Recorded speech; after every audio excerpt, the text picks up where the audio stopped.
Dear student, UP board economics का paper है 3 मार्च को। तो 3 मार्च को पेपर बहुत अच्छा हो उसके लिए यूपी बोर्ड ने एक सैम्पल पेपर रिलीज किया है। वो सैम्पल पेपर अगर आपने नहीं देखा है तो उसी सैम्पल पेपर की आज हम बात करने वाले हैं विद सॉल्यूशन। यहाँ पर जो ऑफिशियल क्वेश्चन पेपर आया है उसका सॉल्यूशन कैसे होगा, उसका आंसर क्या होगा, उसकी हम बात करते हैं। चलिए हम शुरुआत करते हैं आज के वीडियो की। ठीक है, देखिए ये जो क्वेश्चन पेपर है, ठीक है, ये जो क्वेश्चन पेपर आपके सामने है ये वही क्वेश्चन पेपर है जो यूपी बोर्ड की तरफ से आया हुआ है 2024-25 के लिए। अर्थशास्त्र यानी कि इकोनॉमिक्स का पेपर है। इस क्वेश्चन पेपर की सबसे बड़ी खासियत है कि यूपी बोर्ड में जो क्वेश्चन पेपर होता है वो पूरे 100 नंबर का होता है। There is no practical examination. Basically बाकी बोर्ड में हम देखते हैं, चाहे उत्तराखंड बोर्ड की बात करते हैं, सीबीएसई की बात करते हैं, वहाँ पर 20 मार्क्स का प्रैक्टिकल होता है। इसका मतलब 20 + 80, 20 for practical and 80 for theory होता है। लेकिन यूपी बोर्ड में ऐसा कुछ नहीं है, आपको पूरे के पूरे मार्क्स थ्योरेटिकल करने पड़ते हैं। यहाँ पर आपको क्वेश्चन पेपर सॉल्व करने के लिए 3 घंटे प्लस 15 मिनट एक्स्ट्रा मिलता है पढ़ने के लिए। ठीक है, इसके अलावा यहाँ पर आपको जो क्वेश्चन पेपर मिलेगा उसमें 10 एमसीक्यूज होंगे, 10 एमसीक्यूज होंगे, 11 से 18 तक अति लघु उत्तरीय प्रश्न होंगे जो 50 शब्दों में लिखना है, जिसके आंसर जिसके क्वेश्चन मार्क्स जो है 2 नंबर के होंगे।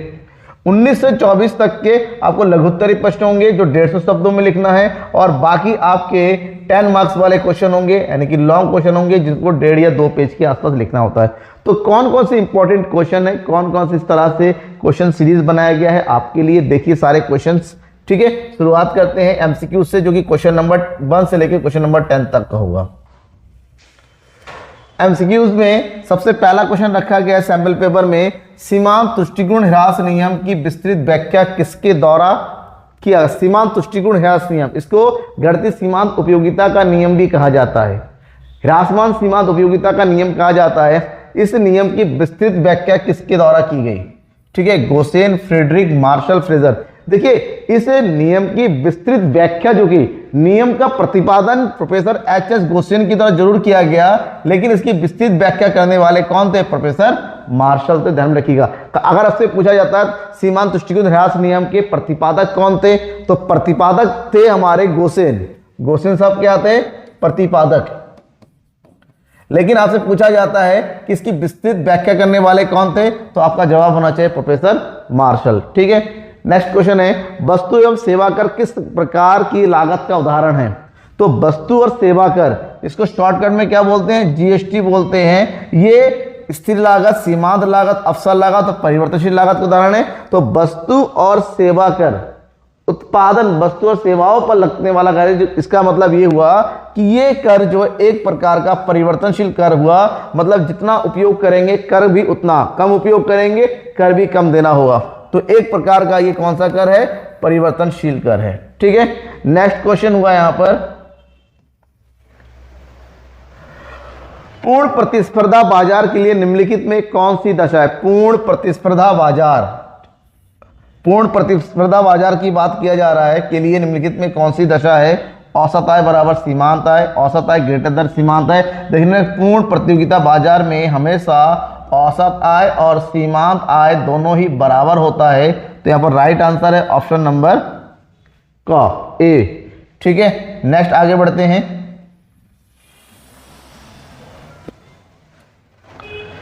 क्वेश्चन नंबर 4, निम्न समीकरणों में से कौन सा समीकरण गलत है? कौन सा समीकरण गलत है? देखिए यहां, तो यहां पर सॉल्यूशन आपका क्या है? ऑप्शन देखिए, P = TP × L।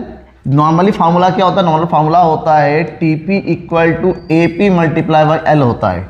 NP = TPN, ये NP नहीं होता है, यहाँ पर क्या होना चाहिए? MP होना चाहिए। आपसे कहा कि कौन सा समीकरण गलत है? ये AP = TP / L, ये भी सही है। TP = AP × L, ये भी सही है। इसका मतलब ये हुआ ऑप्शन नंबर ए गलत हुआ। ठीक है, यहाँ पर गलती से NP लिखा गया, MP होना चाहिए, लेकिन ये सही है। तो गलत कौन सा होगा? पहला वाला, क्योंकि TP और L का मल्टीप्लाई नहीं होता, TP को L से डिवाइड किया जाता है। TP को L से डिवाइड किया, जैसे कि ऑप्शन नंबर ग में दे रखा है। ठीक है, समझ में आ गया। नेक्स्ट है क्वेश्चन नंबर 5, यदि पूर्ति बेलोचदार है तो क्या होगा इन चारों में से? पूर्ति अगर बेलोचदार है, बेलोचदार स्थिति में पूर्ति की लोच हमेशा 0 के बराबर होगी, ऑप्शन नंबर ए। विश्वव्यापी आर्थिक मंदी का कालक्रम क्या था? जब भी हम विश्वव्यापी आर्थिक मंदी की बात करते हैं, इसका कालक्रम था 1929-1930। अर्ध टिकाऊ वस्तुओं में क्या शामिल किया जाता? अर्ध टिकाऊ वस्तु जो एक बार में खत्म नहीं होता लेकिन बहुत लंबे समय तक भी नहीं चलता है, बीच की मध्यावधि की होती है, जिसका एग्जाम्पल है क्रॉकरी या फिर कपड़े होता तो वो भी हो जाता। ठीक है,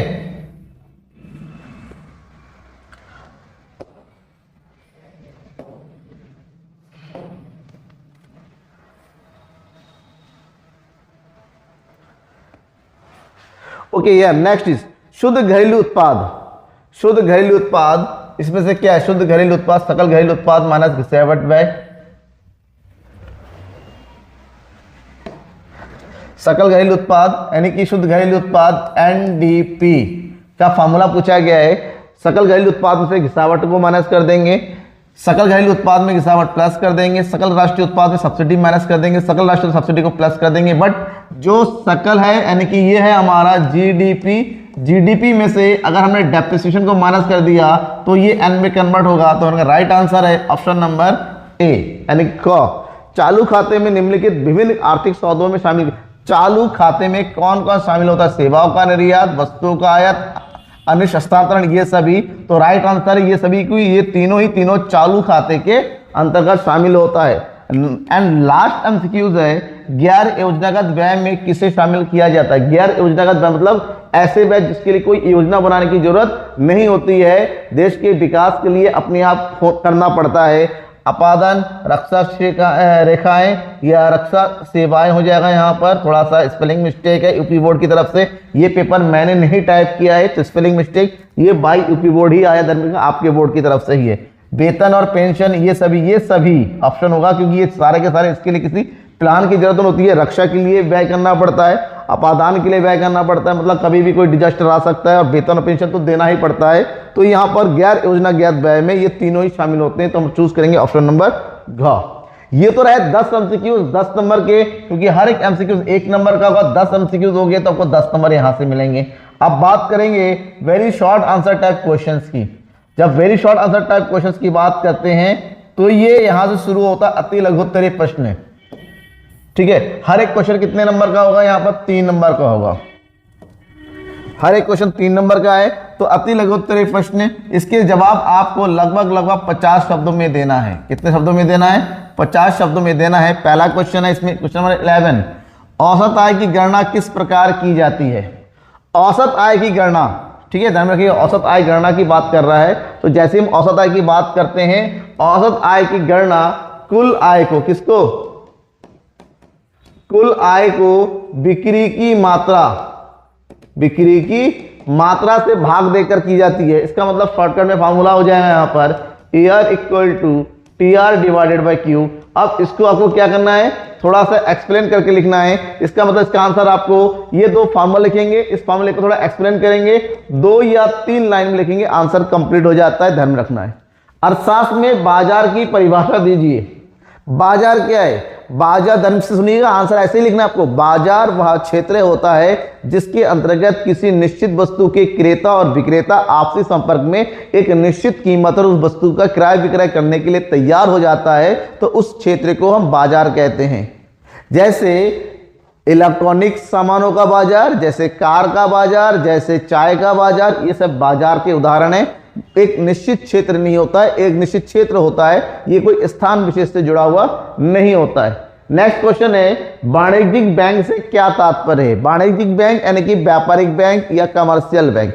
वाणिज्यिक बैंक वह बैंकिंग संस्था है जिसके अंतर्गत जनता से जमा को स्वीकार किया जाता है, उनके मांगने पर उन्हें लौटाया जाता है तथा उनकी जरूरत पर उनको ऋण भी उपलब्ध कराया जाता है, और ये सारी क्रियाएं लाभ कमाने के उद्देश्य से की जाती है। तो इस प्रकार की वित्तीय संस्था को हम क्या बोलते हैं? व्यापारिक बैंक के नाम से किया जाता है। और आप इसके कुछ उदाहरण भी लिख देंगे, जैसे बैंक ऑफ बड़ौदा हो गया, पंजाब नेशनल बैंक हो गया, SBI हो गया। अब उदाहरण जरूर लिखिएगा, 3 नंबर में इतना लिखना इनफ है। अविस्फीतिक अंतराल को परिभाषित कीजिए। अविस्फीतिक अंतराल, जब अविस्फीतिक अंतराल के बारे में आएगा, यहाँ पर ग्राफ जरूर बनाना है आपको इसका। ये हो गया अविस्फीतिक अंतराल का ग्राफ, जहां पर ये हो जाएगा आपका कुल पूर्ति, ये है कुल मांग। जब कुल मांग आवश्यकता से कम हो जाता है, ठीक है, ये डी, उसके बीच का जो अंतर होता है, ये वाला डिफरेंस, इस डिफरेंस को बोलते हैं अविस्फीतिक अंतराल। आप कहेंगे सर लिखेंगे कैसे, ये तो बता दो। अविस्फीतिक अंतराल का मतलब होता है किसी अर्थव्यवस्था में पूर्ण प्रतियोगिता के लिए, सॉरी, पूर्ण रोजगार के लिए आवश्यक सामूहिक मांग की तुलना में जब वास्तविक सामूहिक मांग कम हो जाता है तो उन दोनों के बीच के अंतर को अविस्फीतिक अंतराल कहते हैं। और अविस्फीतिक अंतराल जो है अर्थव्यवस्था के किसको, अर्थव्यवस्था के न्यून मांग को दर्शाता है, जो आगे चल के बेरोजगारी को बढ़ाता है, उत्पादन में कमी करता है, साथ ही साथ अर्थव्यवस्था के सामान्य मूल्य स्तर में भी क्या करता है, कमी करता है। 3 नंबर में ये 3-4 पॉइंट इनफ है आपके। नेक्स्ट आगे बढ़ते हैं। 3 नंबर में इसी तरह से कुछ क्वेश्चन और है, जैसे कि यहाँ पर पहला क्वेश्चन है, सॉरी पहला बता, क्वेश्चन नंबर 15 है, ठीक है। तो 3 क्वेश्चन वहां तक लिख लिए, 4 क्वेश्चन यहाँ, 7 क्वेश्चन टोटल आ गया ये। तो बचत को निर्धारित करने वाले तत्वों के नाम बताइए। किसी भी अर्थव्यवस्था में बचत को कौन निर्धारित करता है? बचत को निर्धारित करने के लिए सबसे पहले होती है आय का स्तर, कि अर्थव्यवस्था में लोगों का आय स्तर कैसा होना चाहिए। जिसकी जितनी आय होती है बचत उतनी ज्यादा होती है। नंबर 2, बचत की प्रवृत्ति लोगों में कैसी है, लोग बचत करना चाहते हैं भी नहीं चाहते हैं। एंड नंबर 3, क्योंकि 3 नंबर का है तो 3 पॉइंट जरूर लिखिएगा। बचत संबंधी योजनाएं, किसी भी अर्थव्यवस्था में बचत संबंधी योजनाएं क्या है, जितनी अच्छी योजनाएं होती है लोग उतना ही ज्यादा बचत करने के लिए होता है। अब इन तीनों ही पॉइंट को आप एक एक लाइन में एक्सप्लेन कर देंगे। क्वेश्चन नंबर 16, भारत में वर्तमान मुद्रा प्रणाली के किन्हीं 3 बिंदुओं का वर्णन कीजिए। भारत में मुद्रा प्रणाली के 3 बिंदुओं का वर्णन करना है आपको। तो न सबसे पहला जो पॉइंट है आपको बताएंगे, भारत में मुद्रा प्रणाली का जो सर्वे सर्वा है, संरक्षण है, वो कौन करता है? आरबीआई के थ्रू करता है। भारत में मुद्रा पूर्ति की जिम्मेदारी भारत की केंद्रीय बैंक आरबीआई को होता है, और साथ ही उस मुद्रा का निर्माण करने की जिम्मेदारी देश की केंद्रीय व्यापारिक बैंकों के पास होती है, ठीक है। नेक्स्ट क्वेश्चन है क्वेश्चन नंबर 17, केंद्रीय बैंक से क्या तात्पर्य, इसके मानात्मक उपकरण के नाम लिखिए। केंद्रीय बैंक किसी भी देश का सर्वोच्च बैंकिंग संस्था है जो उस देश के संपूर्ण वित्तीय प्रणाली को क्या करता है, नियमित करता है, उनके लिए दिशा निर्देशों को जारी करता है। जब हम इसके मानात्मक उपकरण की बात करेंगे तो इसके मानात्मक उपकरण कौन कौन से हैं? वो है आपका बैंक दर नीति। कौन कौन सा है? बैंक दर नीति, CRR, SLR, repo rate and reverse repo rate, इनको पॉइंट टू पॉइंट लिखते चलिए। और नेक्स्ट लास्ट क्वेश्चन है अति लघु उत्तरीय में, वस्तु विनिमय प्रणाली के 3 दोषों का वर्णन कीजिए। वस्तु विनिमय प्रणाली के दोषों की बात कर रहा है बेटा, ठीक है। तो जब हम वस्तु विनिमय प्रणाली के दोषों की बात करेंगे तो क्या लिख सकते हैं यहां पर? तो वस्तु विनिमय प्रणाली में वैसे तो कई सारे दोष है, अहमद 3 प्रमुख दोषों के बारे में लिखना है आपको। तो नंबर 1 दोष इसका क्या हो सकता है कि इसमें दोहरे संयोग का अभाव होता है।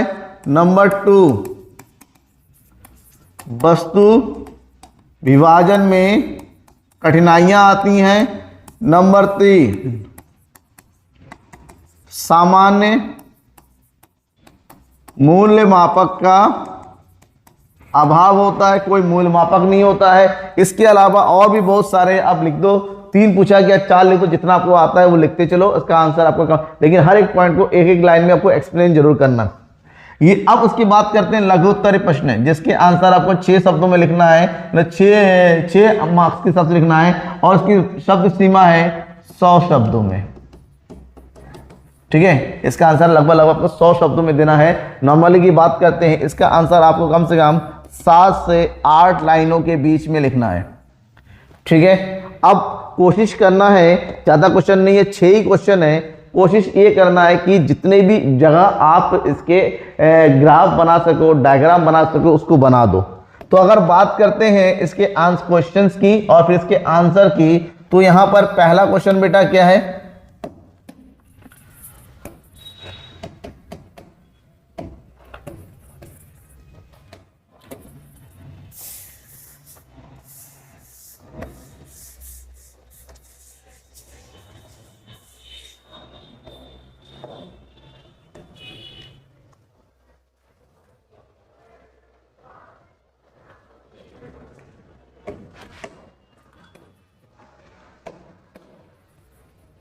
हाँ, तो लघु उत्तरीय की बात करते हैं। इसका आंसर आपको कम से कम 7 या 8 लाइन में लिखना होता है। कहने के मतलब 100 शब्दों के बीच में के आसपास लिखना है। 6 नंबर मिलेंगे यहाँ पर, और कोशिश कीजिएगा जहां पॉसिबल हो वहां पर डायग्राम बनाए। तो क्वेश्चन क्या है पहला वाला, मांग का अर्थ एवं परिभाषा लिखिए। मांग का अर्थ, किसी वस्तु की विभिन्न कीमतों पर उसकी मांगी जाने वाली मात्रा को मांग कहते हैं।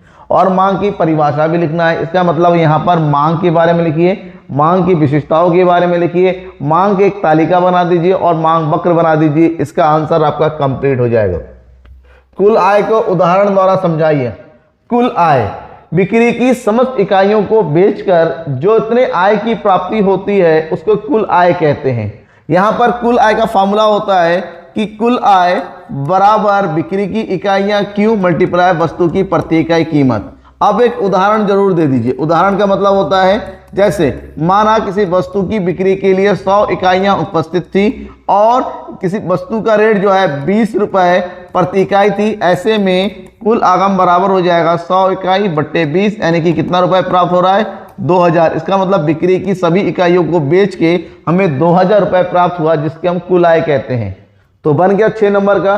3-4 लाइन में एक्सप्लेनेशन हो गया, 1 लाइन में इसका एग्जाम वो फार्मूला हो गया, 3-4 लाइन में इसका एक सॉल्यूशन हो गया एग्जाम्पल के साथ। आपका आंसर कंप्लीट हो जाता है। नेक्स्ट क्वेश्चन, पूर्ण प्रतियोगिता एवं एकाधिकार के मध्य अंतर स्पष्ट कीजिए।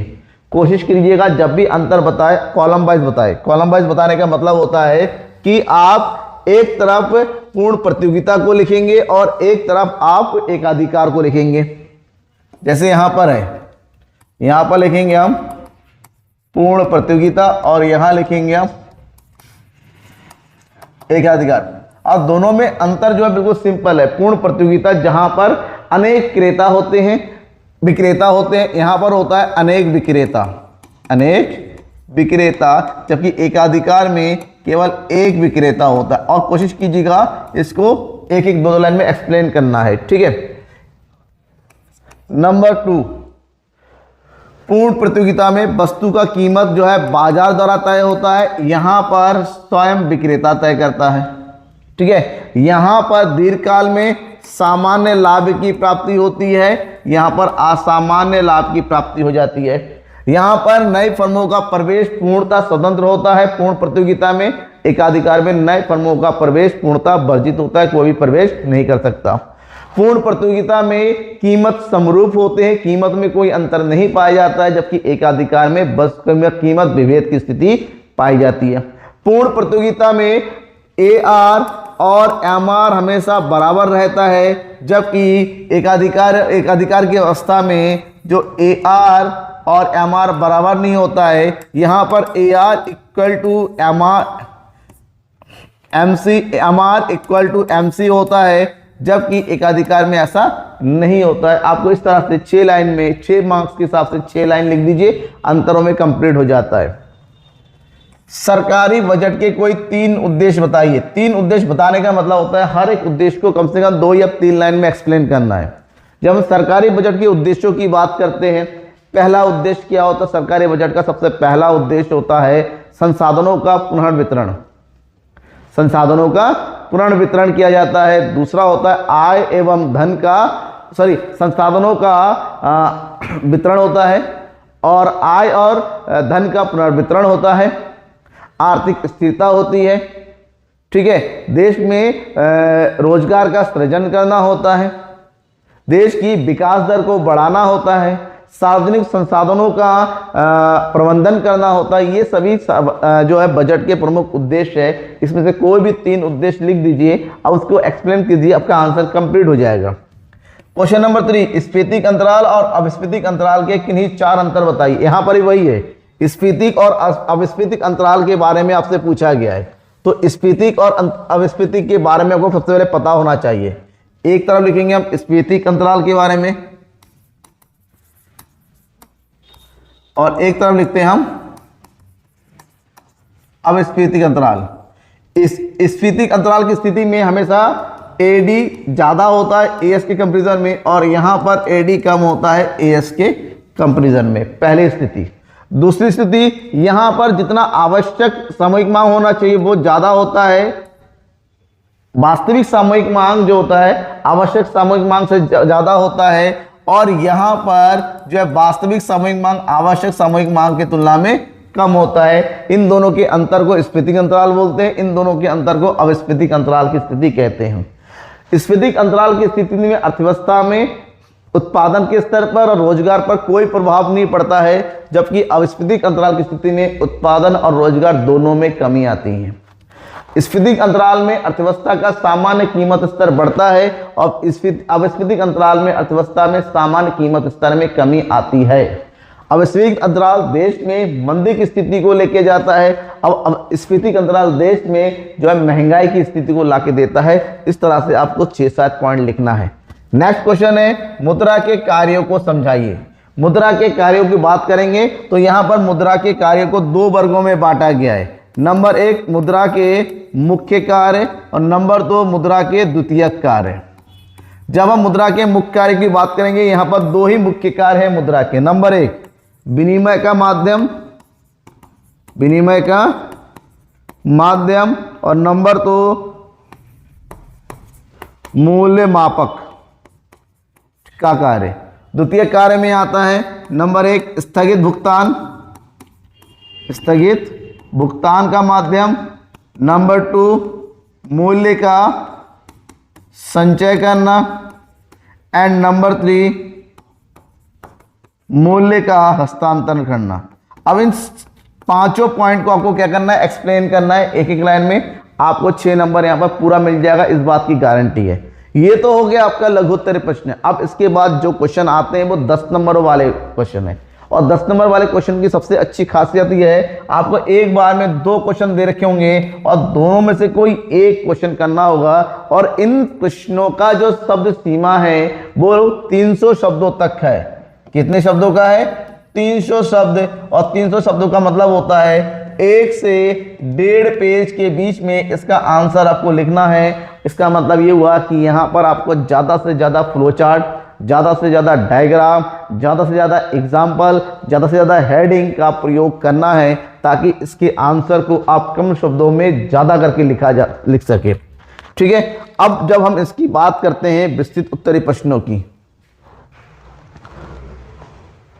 तो कौन कौन से क्वेश्चन है उसको भी समझ लेते हैं लगे हाथों। तो क्वेश्चन नंबर 25,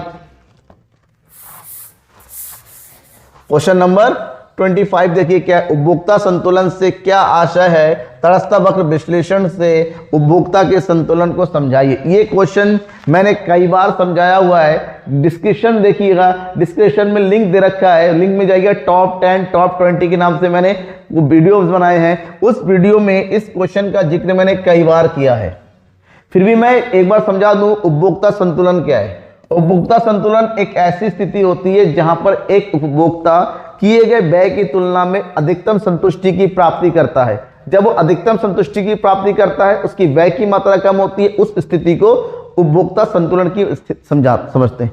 तटस्थ वक्र विश्लेषण में उपभोक्ता संतुलन की 2 प्रमुख शर्तें होती हैं। तटस्थ वक्र जितना ऊंचा होता है, संतुष्टि का स्तर भी उतना ही ऊपर होता है। तटस्थ वक्र के माध्यम से अगर उपभोक्ता के संतुलन को दर्शाना है तो हमारे बजट रेखा की आवश्यकता होती है। मतलब जिस बिंदु पर उदासीनता वक्र बजट रेखा को छूता हुआ होता है, इस पॉइंट पर, उसी पॉइंट को हम जो है उपभोक्ता के संतुलन की बात करते हैं, क्योंकि यहाँ पर जो सीमांत प्रतिस्थापन दर होता है वो घटता हुआ होता है। इसी का ऑप्शन है, क्वेश्चन है प्रतियोगिता के आधार पर बाजार का वर्गीकरण की विवेचना कीजिए। ये क्वेश्चन ज्यादा इजी होता है कि प्रतियोगिता के आधार पर बाजार के 2 वर्गों में बांटा जाता है, एक पूर्ण प्रतियोगिता बाजार और दूसरा होता है गैर प्रतियोगिता बाजार। पूर्ण प्रतियोगिता एक ऐसा बाजार होता है जहां पर वस्तु के बहुत सारे क्रेता और विक्रेता मौजूद होता है, एक ही समरूप वस्तु को निश्चित कीमत पर क्रय विक्रय किया जाता है। गैर प्रतियोगिता बाजार जहां पर प्रतियोगिता नहीं कम पाई जाती है। ये 3 प्रकार के होते हैं, एक होता है एकाधिकार, दूसरा एकाधिकारी प्रतियोगिता और तीसरा अल्पाधिकार। अब तीनों ही बाजार को आपको एक्सप्लेन करना है, और एक्सप्लेन करने के बाद ही आपको ये 10 मार्क्स पूरे मिलेंगे।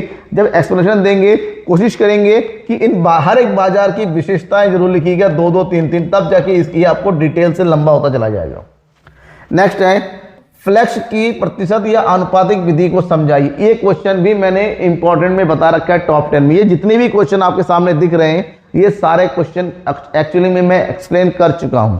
आपको नहीं मिल रहा है तो कमेंट बॉक्स में बताइएगा सर इसमें से एक भी क्वेश्चन के आंसर आपको नहीं मिल रहा है। यूपी बोर्ड ने खोज के दिया है, ये क्वेश्चन मेरे नहीं है, यूपी बोर्ड की तरफ से आए हुए हैं। और अच्छी बात तो देखो यूपी बोर्ड ने वही क्वेश्चन दिए हैं जो मैंने आपको टॉप 10 में समझाया हुआ है। देखिए मोस्ट इंपॉर्टेंट वीडियोस के कई सारे वीडियोस आपके अवेलेबल होगा, नहीं मिल रहा है डिस्क्रिप्शन में जाके देखो, डिस्क्रिप्शन में कई सारे इकोनॉमिक्स प्रैक्टिस करके प्लेलिस्ट बना हुआ, उसको ओपन करो, नीचे की तरफ स्क्रॉल करेंगे, देखिए वहां पर टॉप 10 की वीडियोस की भरमार है। कोई सी वीडियो ओपन कीजिए आपको इसमें से कुछ कोई ना क्वेश्चन मिल जाएंगे। अब फ्लेक्स की प्रतिशत अनुपातिक विधि कौन सा है? फ्लेक्स ने कहा था कि मांग की लोच का गणना जो है प्रतिशत विधि के अनुसार होता है, जहां पर फॉर्मूला प्रयोग किया जाता है कि ED equal to delta Q upon Q multiply by P upon delta P.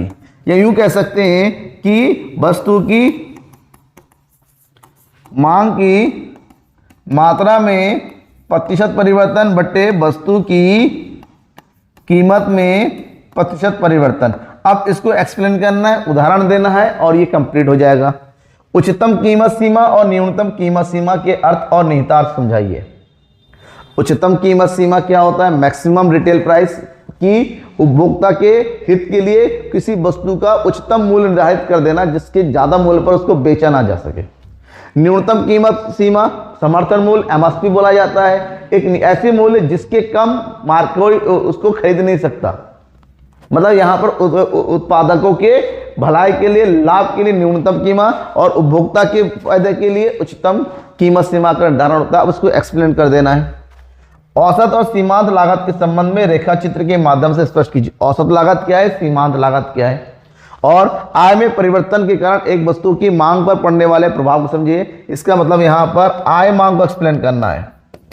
आय मांग क्या है? आय में होने वाले परिवर्तन से किसी वस्तु की मांग पर भी प्रभाव पड़ता है। आय में वृद्धि होती है तो वस्तु की मांग बढ़ जाती है, आय में कमी होती है तो वस्तु की मांग। लेकिन आय के आधार पर वस्तु की मांग के प्रभाव को समझेंगे। वस्तुओं को दो वर्गों में बांटा जाता है, एक होता है सामान्य वस्तु और एक होता है गिफिन वस्तु। तो आय में और सामान्य वस्तुओं में धनात्मक संबंध होता है, लेकिन आय में और गिफिन वस्तु की मांग में ऋणात्मक संबंध होता है।